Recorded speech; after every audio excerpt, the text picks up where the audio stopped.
मैं पूजा कुमारी आप सबका स्वागत करती हूँ आपके अपने यूट्यूब चैनल स्टडी विद पूजा में। दोस्तों, जैसे कि आज से अब कुछ समय बचा है आपका ईसीजीसी पीओ एग्ज़ाम और आरबीए बीआई असिस्टेंट मेंस का।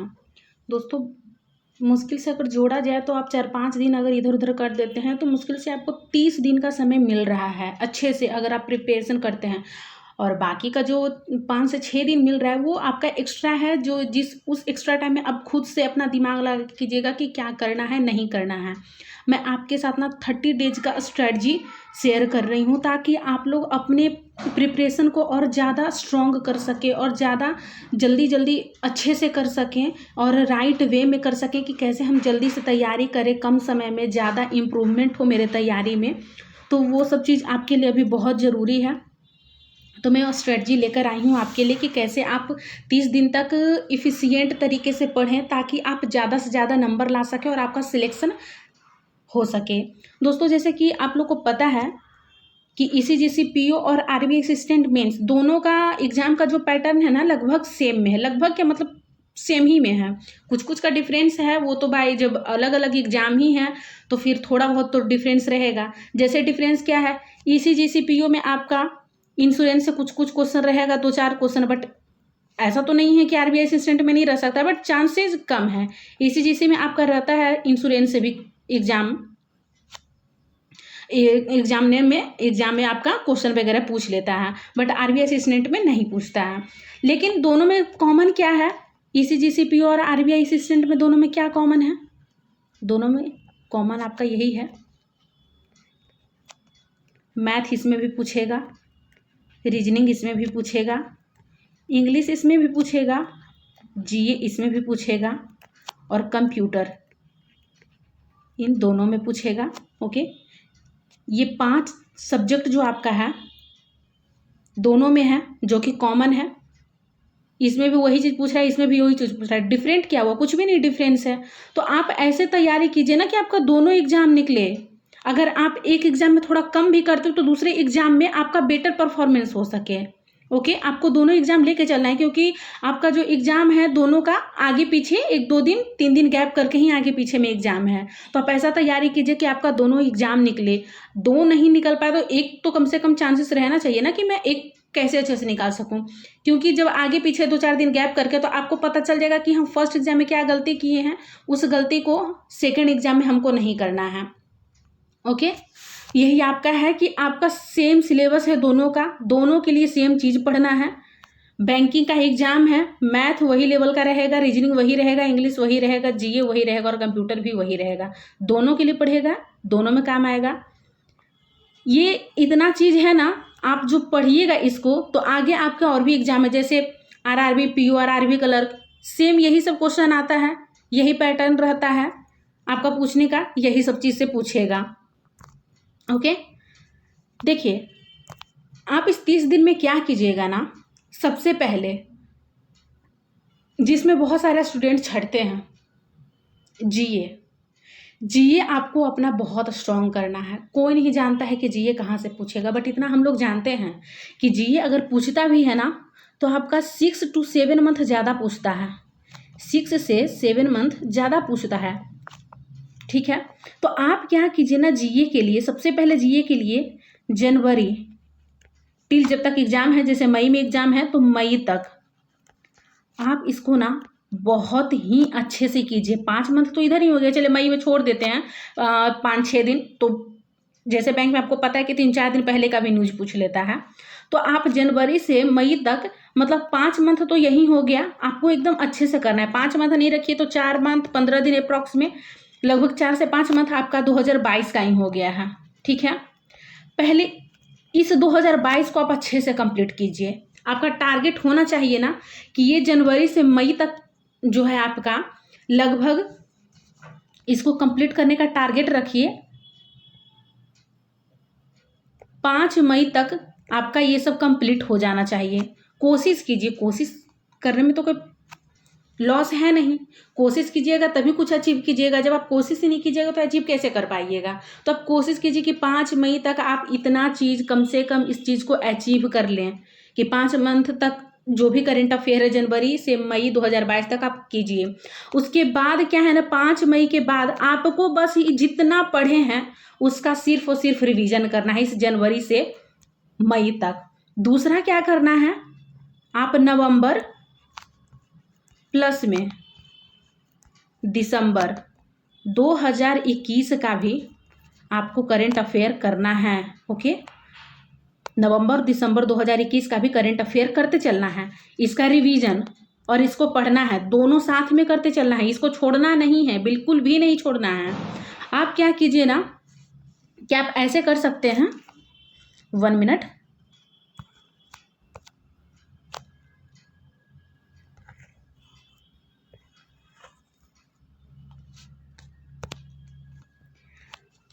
पाँच मंथ है आपके पास, 30 डेज है, 30 डेज है, तो आप क्या कीजिए कि इस इतना सा के लिए आप 20 डेज रखिए।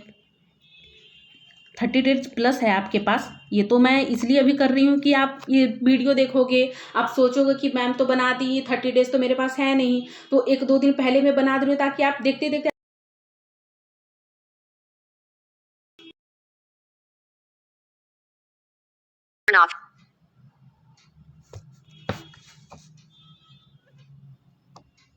आप इतना पढ़ सको। ठीक है, तो 20 दिन के लिए क्या है ना, 20 दिन आपको इतना करना है 20 दिन में। तो आप 5 मंथ है, 5 नहीं है 4 मंथ ही हम अभी रख रहे हैं, तो 4 मंथ है तो 4 से डिवाइड कीजिए, कितना हो जाएगा। यानी आपको हर एक मंथ के लिए आपको 5 डेज देना है। आप 5 डेज में कोशिश तो कर सकते हैं ना पढ़ने का। 5 डेज में आप जनवरी का कोशिश कीजिए ख़त्म करने का, 5 दिन में आप फरवरी का कीजिए, मार्च का कीजिए। ऐसा तो नहीं कि आप कुछ भी नहीं पढ़ रहे हैं, पहले से भी कुछ ना कुछ तो आइडिया होगा, कुछ ना कुछ पढ़ ही रहे होंगे, तो वो भी तो आपको काम आएगा। अगर मान लीजिए आप नहीं भी पढ़ रहे हैं तो बट एक बार कोशिश तो कर लीजिए, इस कोशिश से कहीं आपको सफलता मिल जाए। कहीं क्या, आप कोशिश कीजिएगा, सफलता जरूर मिलेगा, इसमें कोई गुंजाइश नहीं है। आप दिन रात एक कर दीजिए इस एग्ज़ाम के लिए, सोचिए कि ये मेरा लास्ट एग्ज़ाम है, इसके बाद कोई एग्ज़ाम मुझे नहीं देना है। बस ये इतना सोचिए कि ये एग्ज़ाम देने के बाद आप ऐसे सेफ जोन में है कि आपको विदिन 5 to 6 मंथ आपको जॉब रहेगा, एक अच्छे पोजीशन पे आपको जॉब मिले रहेगा। मतलब जो आदमी सोचता है कि हम उस लेवल पे, उस स्टेटस पे हैं, आप पहुंचे रहेंगे, तो उस चीज़ को पाने के लिए आपको मेहनत तो करना ही पड़ेगा, क्योंकि अब समय बिल्कुल भी नहीं है। 30 दिन का समय है, 30 दिन में आप जितना हो सके उतना कोशिश कीजिए।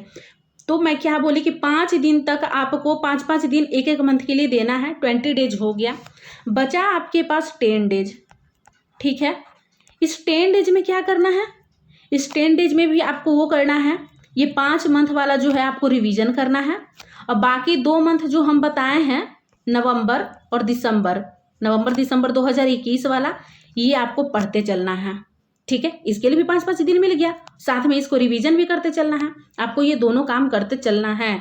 इतना आप कीजिए, आपका जीए बहुत अच्छा हो जाएगा। जीए से आपका कितना क्वेश्चन आ रहा है, 40 क्वेश्चन आ रहा है।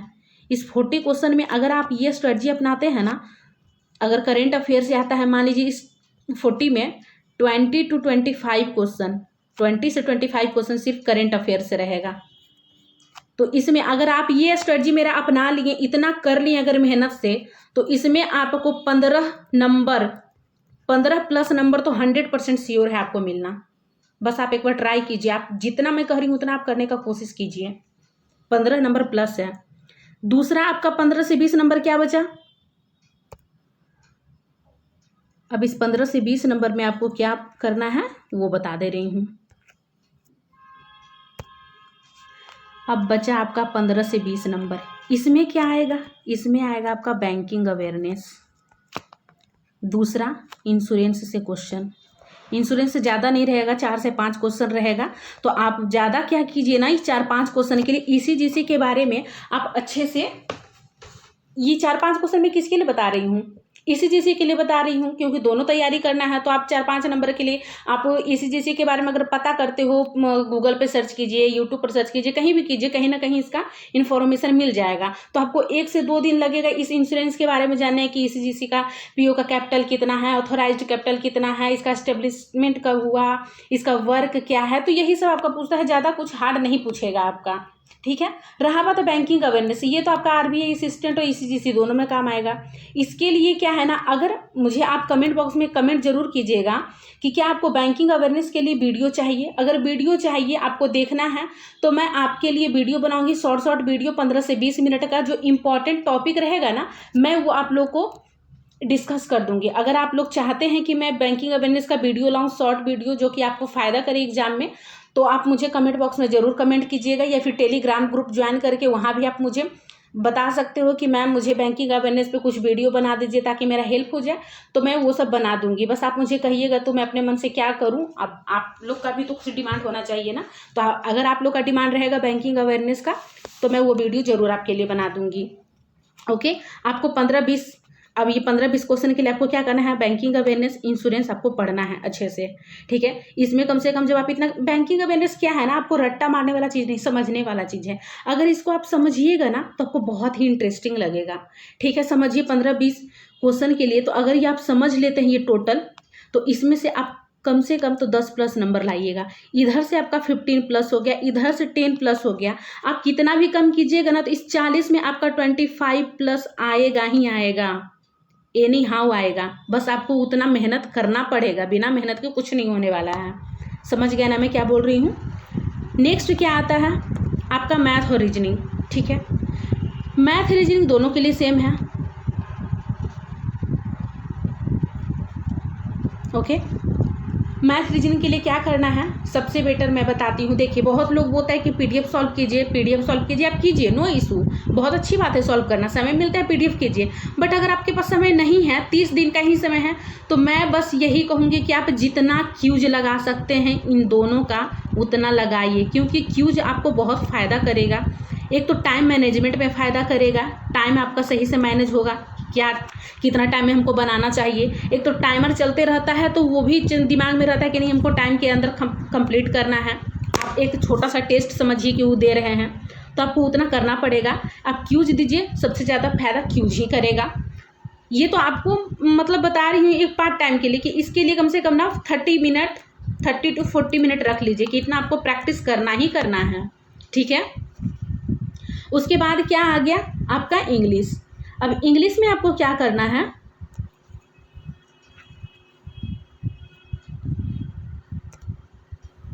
इंग्लिश के लिए मैं बोल रही हूँ, इंग्लिश में आपको ग्रामर, सब बोलता है ग्रामर पढ़ने से कोई फ़ायदा नहीं है। देखिए, ग्रामर बहुत जगह बहुत इम्पॉर्टेंट रोल अदा करता है। जैसे मान लीजिए इरर पूछ दिया, सेंटेंस इम्प्रूवमेंट पूछ दिया, क्लोज टेस्ट में कभी कभी काम आ जाता है। जैसे इसमें कुछ इडियम फ्रेज वगैरह भी रहता है ना। ग्रामर का क्या है, प्रीपोजिशन के तौर पे कहीं आपका यूज होता है कि प्रीपोजिशन कहाँ कौन सा word, fill in the blanks में आपका यूज हो जाता है कभी कभी। ये आपका बहुत ही इंपॉर्टेंट है। तो देखिए, इस पर मैं ज़्यादा समय नहीं बोलूँगी देने के लिए, मैं बस बोलूँगी ना, इस ग्रामर के लिए आप डेली का 20 to 30 मिनट निकाल लीजिए, बस इनफ है। ज़्यादा चैप्टर तो आपको करना नहीं है, कुछ कुछ गिना चुना चैप्टर है। नाउन हो गया, प्रोनाउन हो गया, एडवर्ब हो गया, एडजेक्टिव हो गया, यही सब है।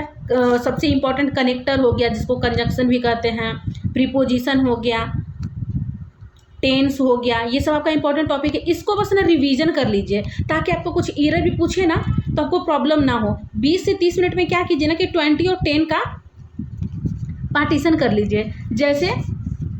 जैसे मैं आपको बता दे रही हूँ,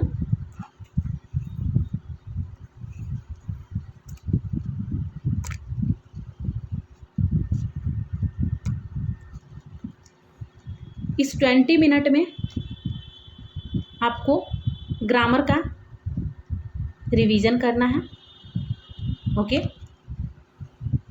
और बचा जो 10 मिनट, उस 10 मिनट में क्या करना है ना, इस ग्रामर का यूज कीजिए, एरर सॉल्व कीजिए, सेंटेंस इम्प्रूवमेंट है तो उसको कीजिए, ये आप कीजिए ताकि आप तुरंत पढ़ें। और इससे रिलेटेड कम से कम आप 50 क्वेश्चन, मिनिमम 50 क्वेश्चन कर लीजिए। आपको कितना फ़ायदा करेगा आप ही बताओ, करेगा ना। ये आपका हो गया इंग्लिश का। इंग्लिश में ये तो बस आपके ग्रामर के लिए हो गया। बाकी जो सबसे इम्पॉर्टेंट है आरसी, इस इंग्लिश के लिए भी आप क्यूज दीजिए, सबसे बेटर है क्यूज। 30 मिनट लगभग में दीजिए क्यूज।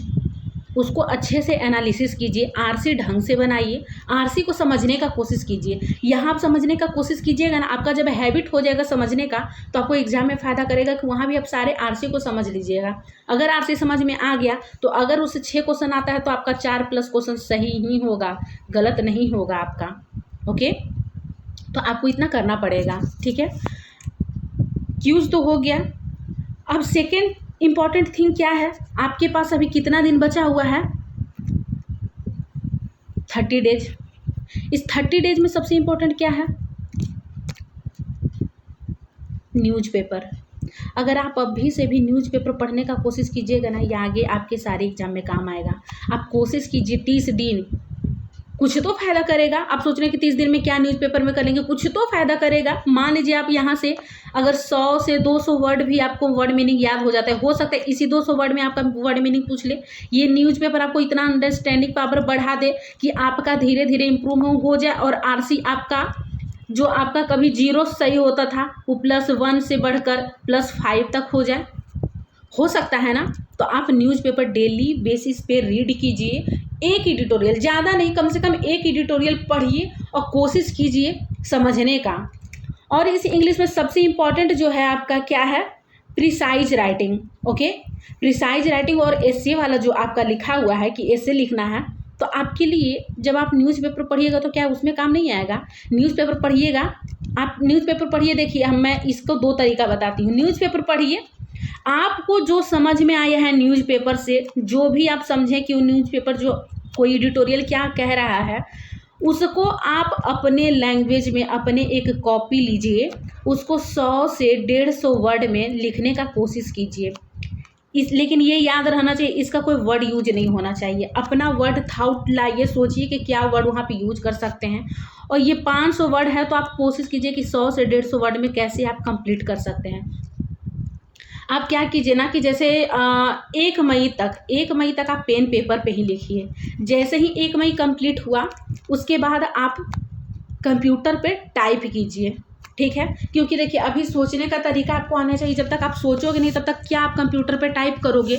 तो उससे पहले है कि क्या आप जो है ना पहले कॉपी पर लिखिए, सोचिए कि क्या है। जैसे ही आपका थॉट बनने लगेगा एक बार, तो आपका धीरे धीरे पेन पेपर पे स्पीड बढ़ने लगेगा और उस पेन पेपर पर स्पीड बढ़ेगा। उसके बाद आपको क्या करना है कि कंप्यूटर पे आपको टाइपिंग करना है। फिर धीरे धीरे आपका 20 दिन में ये भी इम्प्रूव हो जाएगा। क्योंकि सबसे भारी तो ये एसे लेटर तो आप लिख लीजिएगा, लेकिन प्रिसाइज राइटिंग में आपको दिक्कत होगा कि आप जल्दी से आपको पढ़ना है और सोचना है कि कैसे उसको हम अपने वर्ड में 100 वर्ड में तुरंत लिख लें।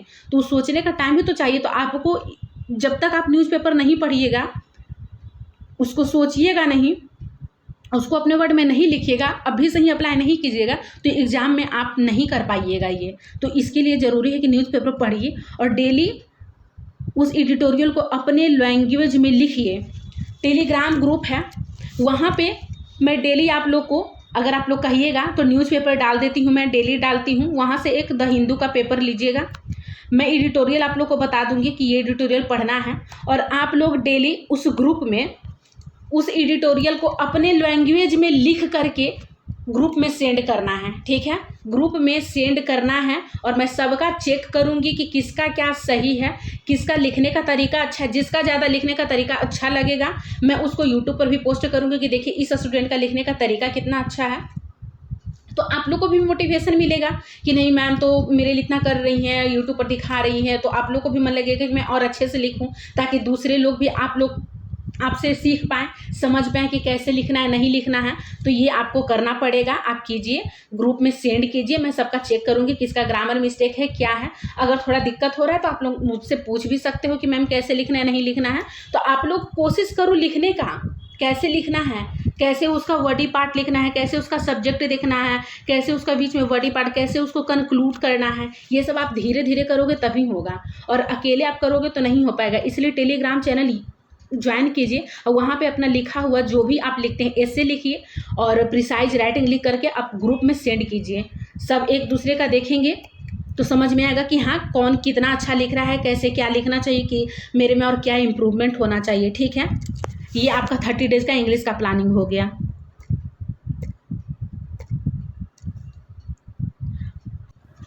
अब रहा बात कंप्यूटर का। कंप्यूटर में क्या करना है ना,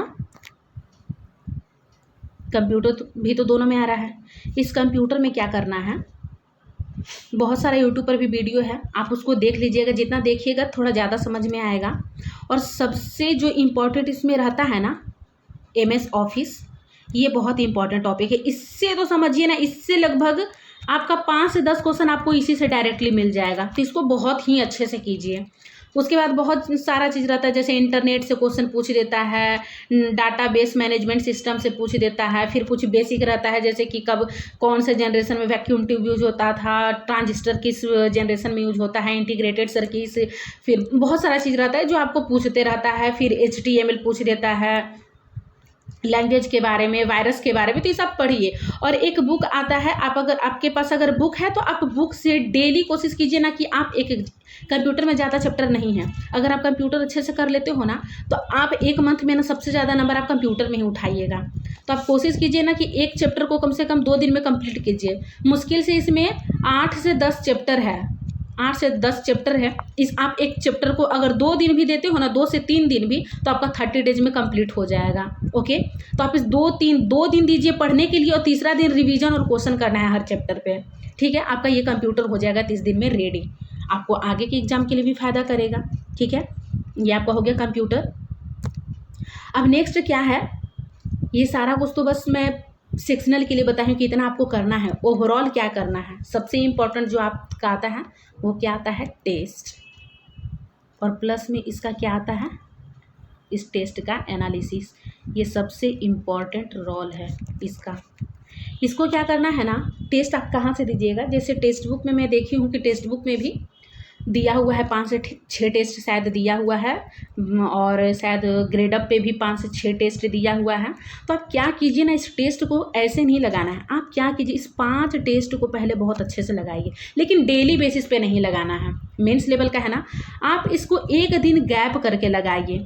जो 1 दिन आप गैप कीजिएगा ना, और जो आप मान लीजिए कि 16 तारीख को टेस्ट दिए हैं, 16 अप्रैल को, ठीक है, टेस्ट तो दिए इस 16 अप्रैल को, और 17 को गैप कीजिएगा, 18 को दीजिएगा। इस 17 अप्रैल को आप जो 16 अप्रैल को टेस्ट दिए हैं उसको अच्छे से रिवीजन करना है, एनालिसिस करना है, गौर से कहाँ आप गलती किए हैं, जो आपका सही हुआ है तो आप उसको कैसे और स्पीड बना सकते हैं, और कहाँ से क्या इम्प्रूवमेंट करें, आप उसको एनालाइज कीजिए 1 दिन दे करके।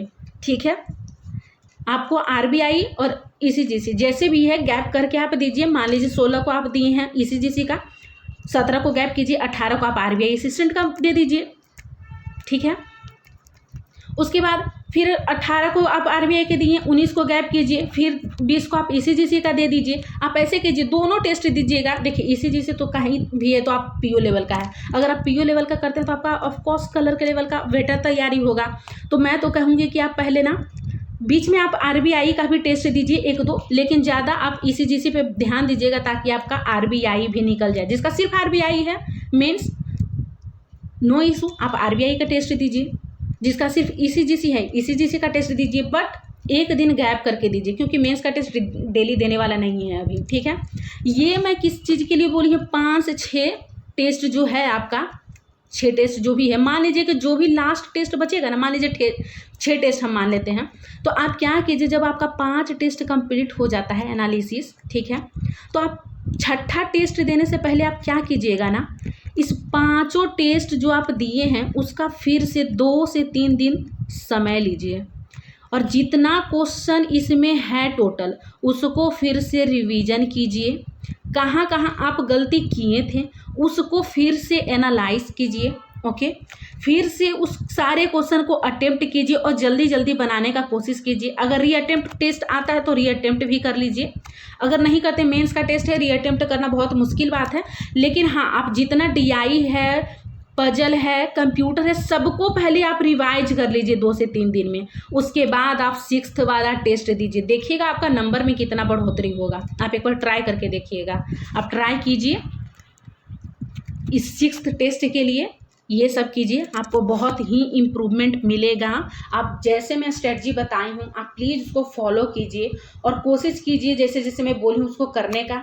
मैंने बता दिया इंग्लिश के लिए आपको क्या करना है सबसे ज़रूरी, तो वो इंग्लिश के लिए वही होता है कि मैम हम कहाँ टाइप करें, कहाँ लिखें, कैसे लिखें, मुझे समझ में नहीं आता, कहाँ भेजें। तो आप ग्रुप में सेंड कीजिए ना, बाकी सारे स्टूडेंट भी सेंड करेंगे, आप एक दूसरे से मिलाना किसका कितना अच्छा है। आप एक दूसरे का गलती खोजने का भी तो कोशिश करो। जिस दिन आप दूसरे का गलती पकड़ लिए आपको समझ में आ जाएगा, या फिर आप अपना गलती पकड़ लिए आप समझ लीजिएगा कि आप में बहुत ही इम्प्रूवमेंट हो रहा है। तो आप ये सब कीजिए जितना मैं बोल रही हूँ। 30 दिन का समय है, 30 दिन जाते देर नहीं लगेगा, बस आपको इसको सही से यूटिलाइज करना होगा। तो इसके लिए अभी से ही आपको लगना है और अच्छे से लगना है, तुरंत लग जाइए क्योंकि समय अब नहीं है। और आप कहिएगा तो मैं आपके लिए डेली बेसिस पे टू डू लिस्ट भी लाऊंगी, अगर आप लोग चाहते हैं तो मैं लाऊंगी 30 दिन के लिए। मेरा भी एग्ज़ाम है, मैंने भी फॉर्म फिल किया है ताकि मैं भी एग्ज़ाम दूँ, और मेरा भी सपना है कि चलिए मैं भी इसी लेवल तक पहुंच पाऊँ। मैं भी इस चीज़ का तैयारी अच्छे से कर रही हूँ। फिलहाल तो मैं भी कलर के लेवल पे हूँ, बट मुझे पीओ लेवल का बनना है, तो उसके लिए मुझे भी तैयारी करना है। तो मैं अपने लिए जो टू डू लिस्ट बनाऊंगी, आप अगर चाहते हैं कि मैं अपना वाला आपको दिखाऊं, आपको फॉलो करना है क्या, मेरा ये नहीं, मेरा टाइमिंग फॉलो नहीं करना है आपको, मेरा लिस्ट फॉलो करना है कि मैं कितना देर में क्या पढ़ रही हूँ। आप अपने टाइम के अकॉर्डिंग उस लिस्ट को बनाइएगा, उसमें बस आपको टाइम इंप्रूव करना है। मान लीजिए मैं सुबह 4 से 6 पढ़ती हूँ और आप 4 से 6 सोते हैं, तो आप 6 से 8 बनाइए, बस वो सब्जेक्ट सही रखिएगा और टाइम चेंज कीजिएगा, और आपको कुछ नहीं करना है, ठीक है। तो अगर आप चाहते हैं टू डू लिस्ट मैं आपको दिखाऊं, आपके लिए लाऊं, तो आप लोग मुझे कमेंट बॉक्स में कमेंट कीजिएगा। टेलीग्राम पे भी आप बता सकते हो मुझे, और आपको किस चीज़ का वीडियो चाहिए, किस चीज़ के लिए आपको ज़्यादा इंप्रूवमेंट चाहिए, आपको क्या पढ़ना है, आप वो चीज़ भी ज़रूर बताइए ताकि मैं उस चीज़ का वीडियो लाऊं और आप लोग को जल्दी से जल्दी जॉब दिला पाऊँ। हम लोग एक टीम बनकर काम करें अच्छे से। आप जब तक जॉब नहीं कीजिएगा आपके मम्मी पापा को भी आप पे प्राउड तो अभी भी होता है, मम्मी पापा के लिए बच्चे हमेशा प्यारे ही होते हैं, बट आप कोशिश कीजिए कि अपने मम्मी पापा का सपना ज़रूर से ज़रूर जल्दी से जल्दी पूरा कीजिए। और इस सपने को पूरा करने के लिए आपको इतना मेहनत करना पड़ेगा। अगर और कुछ चाहिए आपको तो मुझे बता दीजिएगा। बस इस 30 दिन को आप सोचिए कि 30 दिन सिर्फ और सिर्फ आपका है, कहीं भी वेस्ट नहीं करना है। प्लीज़ प्लीज़ प्लीज़, बस जॉब लेना है तो लेना है, और सबको मेरे साथ ही जॉब लेना है। आज प्रण कर लीजिए कि मुझे मैम के साथ ही इस ECG CPO और RBI असिस्टेंट मेंस निकालना है दोनों। तो प्रॉमिस कीजिए और इस प्रॉमिस को पूरा करने का कोशिश कीजिए। कोशिश करने वालों को कभी हार नहीं होता है, ज़रूर कीजिए। और अगर वीडियो अच्छा लगा हो तो चैनल को लाइक, सब्सक्राइब और शेयर ज़रूर से ज़रूर कीजिए, ताकि ज़्यादा से ज़्यादा लोग जुड़े और आप लोग को भी मोटिवेशन मिले और आप लोग ज़्यादा मिलकर पढ़ सकें। Best of luck for next exam and आपकी प्रिपरेशन के लिए। Thank you for watching my video. Thank you so much.